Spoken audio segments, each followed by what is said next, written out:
қазан өзін басқарудың Үлкен Шырам орта мектебінің директоры Дүйсенбаев Бақыт Ермештің орнында жұмыс атқарамын.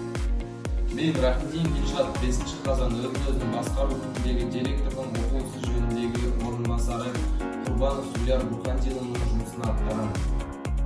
Мен Нұржанова 5 қазан өзін-өзі басқару күніне орай директордың тәрбие ісі жөніндегі орынбасары Ормамбекова Клара Мұстанқызының жұмысын атқаратын боламын.